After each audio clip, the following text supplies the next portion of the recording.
In this episode, I want to introduce you to psychoanalyst Jacques Lacan's concept of the triadic structure of the mind under the notions of the imaginary, symbolic, real formula. However, I not only want to introduce you to this concept, I also want to attempt to convince you that the geometrical structure of the human mind, or self-consciousness, is fundamentally triadic in its spontaneous movement. Thus, the benefits of this theoretical introduction are to hopefully think in a new way about the problem of consciousness. In contemporary discussions about consciousness, we are always thinking about it in terms of neuroscientific reductions to neuronal mechanisms. However, this totally misses the fact that human consciousness cannot be captured objectively from the outside gaze. Consciousness is in and for itself, and is irreducibly a movement that constitutes our phenomenological and historical reality.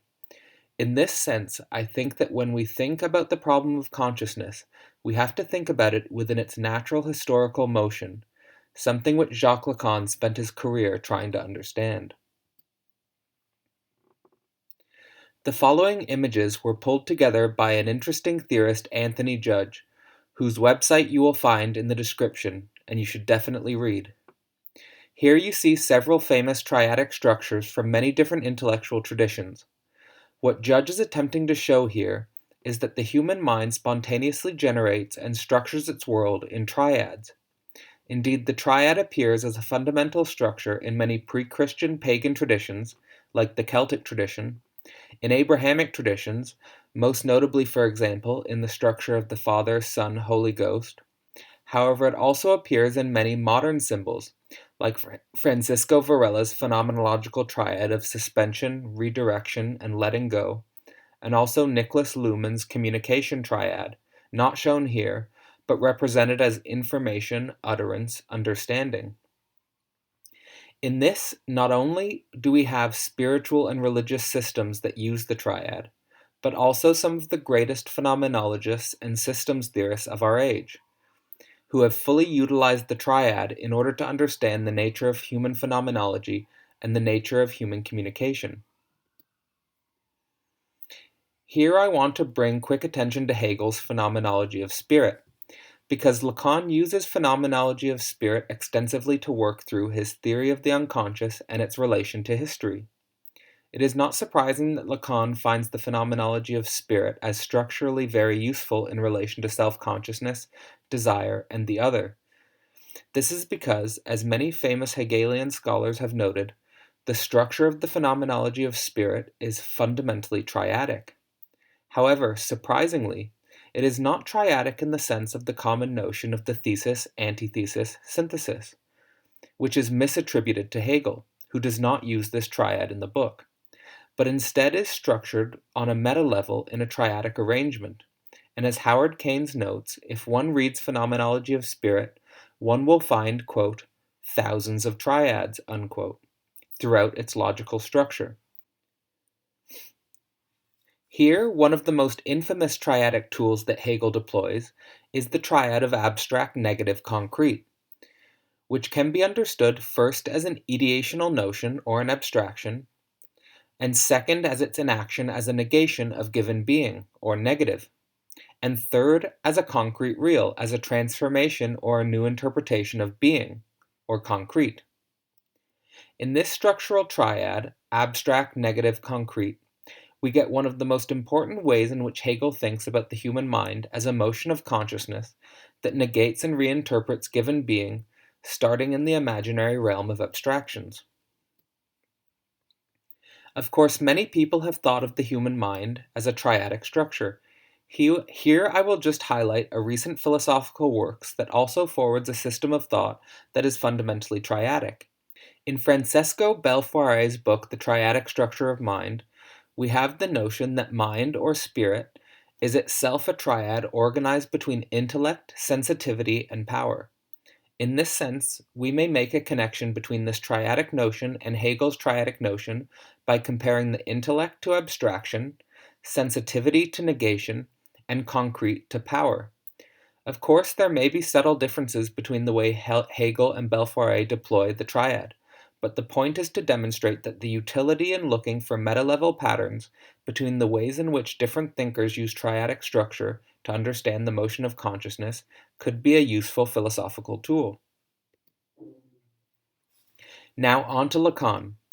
Lacan, as a psychoanalyst, is first and foremost interested in the Freudian revolution, which identifies the phenomenon of the unconscious. For Lacan, he saw this revolution as reason enough to become an anti-philosopher capable of reinterpreting the history of philosophy under a new gaze due to the discovery of the unconscious. In this, Lacan looks closely throughout his career at the work of Plato, Descartes, Kant, Hegel, and Heidegger, and seeks to shed new light on the nature of knowledge and thought post-Freud. For example, Lacan will frequently play with Descartes' cogito ergo sum, I think therefore I am, with unconscious revisions, such as I think where I am not, which means that our thought is constantly moving in places and manifesting structures independent of myself, i.e., that there is an unconscious knowledge within me. However, in order to structure his thought, Lacan pays the most attention to Hegel, and specifically Hegel's theory of self-consciousness and the dialectics of desire for recognition throughout history, situating this desire for recognition not on the level of master-slave human conflict, but on the level of master-slave inhuman love. Quote, "The desire of the other doesn't acknowledge me as Hegel believes it does. It will never acknowledge me sufficiently. I can do nothing to break this hold, except to engage with it. Its function doesn't lie on the plane of the conflict, but on the plane of love." End quote. In this way, we can see that Lacan is fundamentally interested in a theory of the human mind that can include the unconscious, revising Hegelian dialectics, and also a theory of the human mind that can approach the reconciliation or the impossibility of reconciliation between self-consciousness and its demands for love in the other. Here Lacan situates these demands for love in the other as connected to his notion of object petit a, and towards the end of his career, directly related to the sight of the real. Here is one of the final formulations of the Lacanian triadic structure of the human mind that can be found in his late lectures related to the limits of love and knowledge. Here you will find Lacan's notion of the human mind's most fundamental nature embedded within history in all of its complexity. First, we should read this structure in terms of its most elementary coordinates, the coordinates of the imaginary, symbolic, real, and back again to the imaginary. Here we can just intuitively think about what this means. First, we start with our minds in themselves. Like, think about a normal, regular day of being a human mind. In a normal, regular day of being a human mind, we sleep and find ourselves immersed in a dream world, and we awake and find that we can freely think and daydream throughout the day. This is what Lacan places on the level of the imaginary, and it is where we start our conscious motion. Here, connected to the imaginary, is the level of the symbolic. The symbolic is a transformation of the imaginary into coherent strings of formal information that can be used to more clearly structure our imaginary visions and also to communicate our imaginary visions to others in the structure of speech, writing, or other forms of communication. In this sense, Lacan posits that when we move from the imaginary to the symbolic, we are in the domain where subjectivity is moving from the in itself of its mind to a relationship with the other, which you will notice he marks as barred and related to truth. What this means is that the other for Lacan, who we are translating our images into symbolism, is fundamentally limited in relation, which means that we cannot merge with the other. It denotes our irreducible finitude, mortality, and individuality. For all the complex Lacanian symbolism, I will leave a link to the site No Subject in the description, which is a fantastic place to learn about Lacanian algebra and core concepts. Moving on from the symbolic, we now move in the direction of the real, which for Lacan is related to the site of the missing or barred other, and also the site of a paradoxical site of enjoyment, here marked by the symbol J for jouissance, or sexual enjoyment.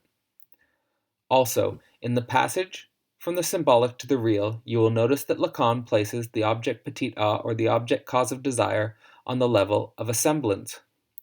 What this denotes is that in the translation from the symbolic to the real, we are motivated to action by a partial object that causes our motion and directs our attention, in the form of an image of something that we would want to integrate or commune or join with. The idea that this is a partial object is connected to the fact that, for Lacan, when we desire something, we tend to ignore or forget about the rest of being. Instead, our attention becomes hyper-focused on one small object out of all the objects in the universe, which is remarkable to think about it in that way. Next, we move from the real back to the imaginary. Here we encounter for Lacan reality, denoted by the uppercase phi, which in Lacanian algebra denotes the symbolic phallus or the master signifier. Here what this means is that in the motion from the real to the imaginary, we form a concrete symbol in our minds about the motion from the imaginary to the real. We detect a gap or a hole in the real, and a symbolic appears in this gap or hole, which gives us a sense of coherent and consistent internal unity that helps us to structure our future engagements with the real. Here what Lacan is claiming is that what the master signifier or main signifier forms in our mind is what our self-consciousness assumes to be reality, which you can connect simply with a coherent and consistent notion of your self-conception. What we learn from this first rotary motion around the structure of the human mind is the idea that in order to understand human consciousness and its phenomenological embeddedness and historicity, we cannot just understand it by trying to identify neurological correlates in the brain. Whether or not consciousness is in our brain, somehow produced by the collective interaction of billions and trillions of neurons, misses the phenomenology itself and our daily lives and our daily activities. We miss the flow and the real of consciousness. Thus, when thinking about consciousness, we may be able to utilize structures like the one utilized by Lacan in the imaginary, symbolic, and the real to better understand ourselves and to better understand our motion in day-to-day existence. Paying closer attention to this structure may allow us to better understand the deepest mysteries of not only our consciousness, but the universe itself. Here I mean this in a very serious way. For example, consider that the famous mathematician and theorist of general relativity Roger Penrose utilizes a triadic structure in his works The Road to Reality. In The Road to Reality, the entire structure of the book is influenced by the idea that there is a fundamental relation between three core elements, what he refers to as the physical world, the mental world, and the mathematical world. For Penrose, he believes that the mathematical world has the most fundamental existence and even exists independently of human beings and the physical world, in what he refers to as a Platonic superspace or a Platonic transcendental space, which is actually a very common belief in the mathematics and physics community. It is indeed also the structure of the works of Max Tegmark's book, Our Mathematical Universe. However, what I have done here is taken the liberty of structuring Penrose's works under the triadic coordinates of the Lacanian psychoanalysis. Thus, instead of assuming that there is actually a Platonic transcendental superspace, we instead situate what Penrose calls a Platonic transcendental superspace on the level of what Lacan calls the real. In that sense, we see that Penrose is not interacting with a totalizing sphere independent of all human minds and all physical reality, but instead is interacting with the object cause of his desire, which is a totalizing understanding of the whole of mathematics. Here we can say that Penrose's real emerges from his imaginary symbolic transformations with the world, which primarily take place in relation to social systems of physics and mathematics. Thus, it is not surprising that his most fundamental desire takes the form of a transcendental mathematical world.